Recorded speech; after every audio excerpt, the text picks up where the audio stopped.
विजय थलपती यांच्या तमिळगा वेट्री कळघम TVK या पक्षानं 108 जागा मिळवत तमिळनाडूमध्ये सर्वात मोठा पक्ष म्हणून तो उदयास आलेला आहे।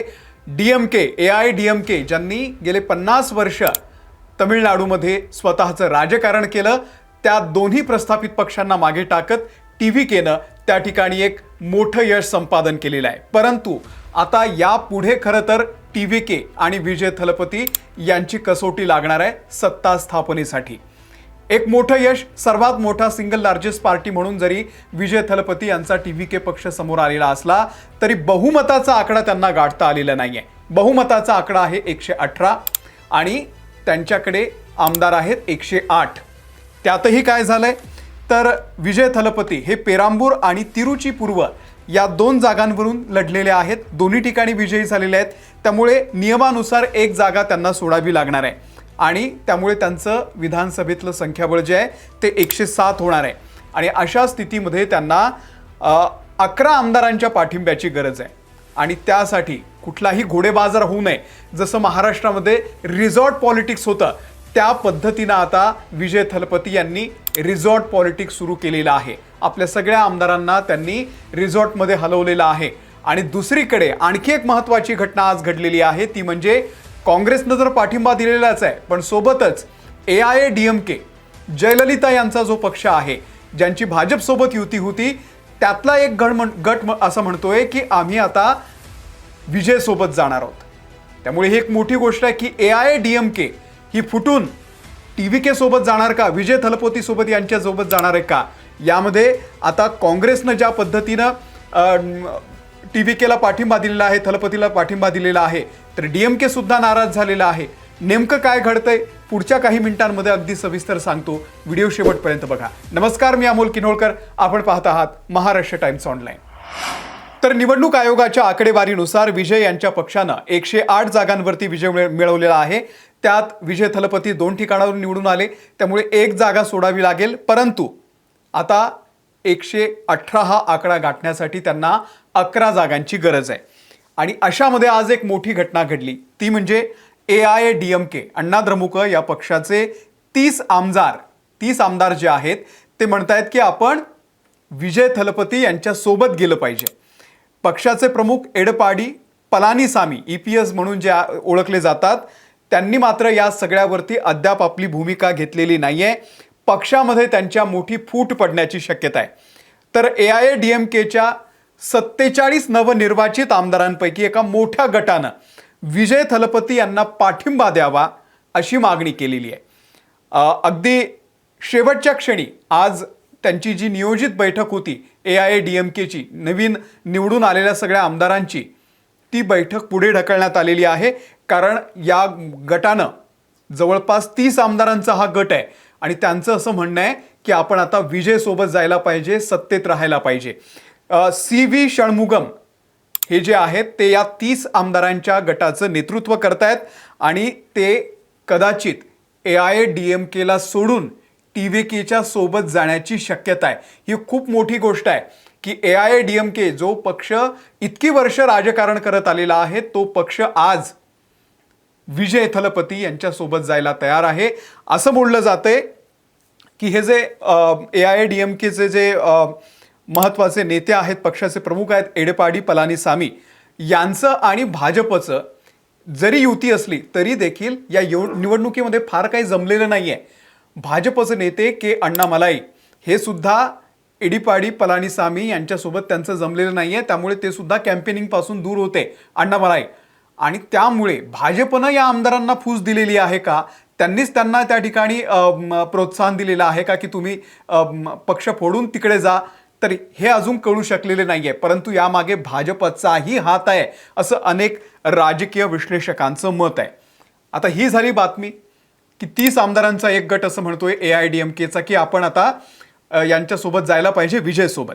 दुसरीकडे काँग्रेसनं काय केलेलं आहे तर काँग्रेसचे नेते राहुल गांधी यांनी स्वतः फोनवरून विजय थलपती यांच्याशी चर्चा केलेली आहे। आज पक्षाची एक झूम मीटिंग सुद्धा पार पडली आणि त्यामध्ये असं ठरलेलं आहे की राज्यामध्ये धर्मनिरपेक्ष सरकार स्थापन करण्यासाठी आणि भाजपला त्यांच्या मित्रपक्षांना सत्तेपासून लांब ठेवण्यासाठी काँग्रेसनं आपल्या 5 आमदारांचा पाठिंबा विजय थलपती यांना दिलेला आहे आणि त्या संदर्भातलं एक पत्रक सुद्धा त्यांनी काढलेलं आहे. तर या पत्रामध्ये नेमकं काय म्हटलेलं आहे ते मी तुम्हाला सांगतो. तमिळगा वेट्री कळघमचे अध्यक्ष थिरुसी विजय यांनी तमिळनाडूमध्ये सरकार स्थापन करण्यासाठी अधिकृतपणे भारतीय राष्ट्रीय काँग्रेसकडे पाठिंबा मागितलेला आहे.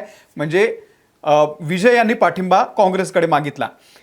तमिळनाडूच्या जनतेनं विशेषतः तरुणांनी संवैधानिक तत्वांवरती विश्वास ठेवणाऱ्या धर्मनिरपेक्ष पुरोगामी आणि लोककल्याणकारी सरकारसाठी अतिशय स्पष्ट, खंबीर आणि प्रचंड कौल दिलेला आहे. जनतेनं पुढील सरकार स्थापन करण्यासाठी विजय यांच्या नेतृत्वाखालील तमिळगा वेट्री कळघम या पक्षाची निवड केलेली आहे. भारतीय राष्ट्रीय काँग्रेस ही भारतातील धर्मनिरपेक्ष, पुरोगामी आणि लोककल्याणकारी राजकारणाची संस्थापक आणि समर्थक पक्ष आहे. तमिळनाडूच्या जनतेनं दिलेल्या या जनाधाराचा आदर करणं, तो टिकून ठेवणं आणि पूर्ण करण्यास मदत करणं हे आमचं संवैधानिक कर्तव्य आहे आणि त्यानुसार तमिळनाडू काँग्रेस कमिटी आणि काँग्रेस विधिमंडळ पक्षानं सरकार स्थापनेसाठी TVKला पूर्ण पाठिंबा देण्याचा निर्णय घेतलेला आहे. या संदर्भातलं हे जे पत्र आहे ते काँग्रेसनं काढलेलं आहे. त्यामुळे 5 जागांचा जो प्रश्न आहे तो सध्या यांचा मिटलेला आहे, विजय थलपती यांचा.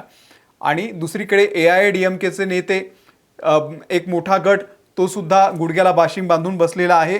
परंतु त्यांच्यासोबत AIADMK सोबत विजय थलपती जातील का याबाबत साशंकता आहे. कारण जर एवढा मोठा गट आला तर मग त्यांना त्या पद्धतीची पदं द्यावी लागतील, सन्मान द्यावा लागेल, कॅबिनेट पदं द्यावी लागतील, काही मंत्रीपदं द्यावी लागतील आणि सत्तेतला जो वाटा आहे तो विभागला जाईल.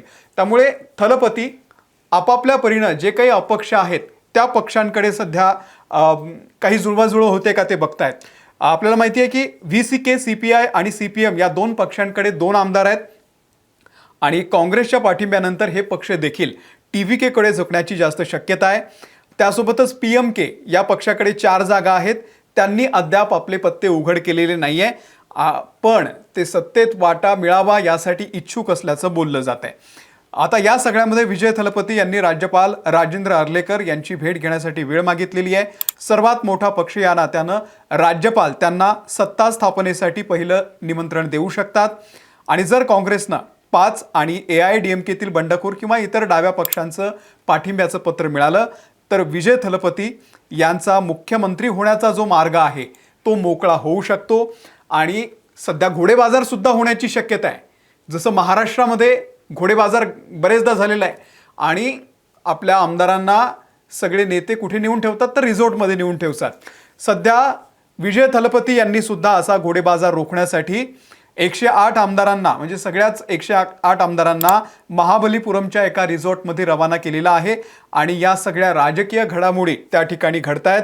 कडक सुरक्षा व्यवस्था रिसॉर्टच्या बाहेर लावण्यात आलेली आहे.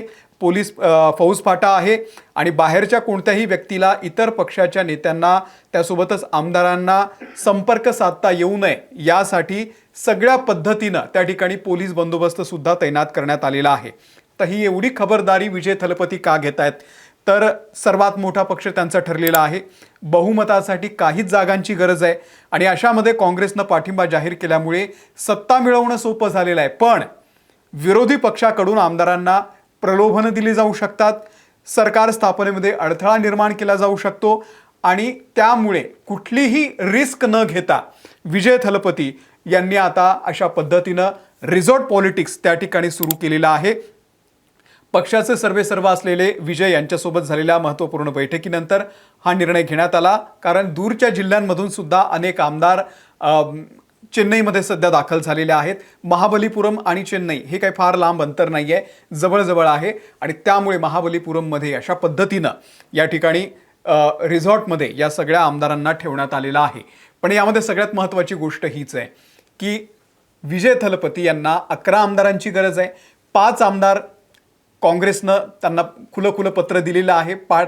आता उरलेले जे आमदार आहेत, जे 6 आमदार ची जुळवाजुळव करायची आहे, तर त्यासाठी AIADMK उत्सुक आहे आणि इतर जे काही आहे CPI, CPM, PMK या सगळ्यांसोबत सध्या विजयचे जे नेते आहेत ते बोलत आहेत. विजय स्वतः बोलत आहेत. नेमकं काय घडतंय, कशा पद्धतीनं घडतंय त्या सगळ्या संदर्भातले अपडेट आम्ही तुम्हाला महाराष्ट्र टाइम्सच्या या चॅनलवरती देत राहू. तुर्तास तुम्हाला नेमकं काय वाटतंय?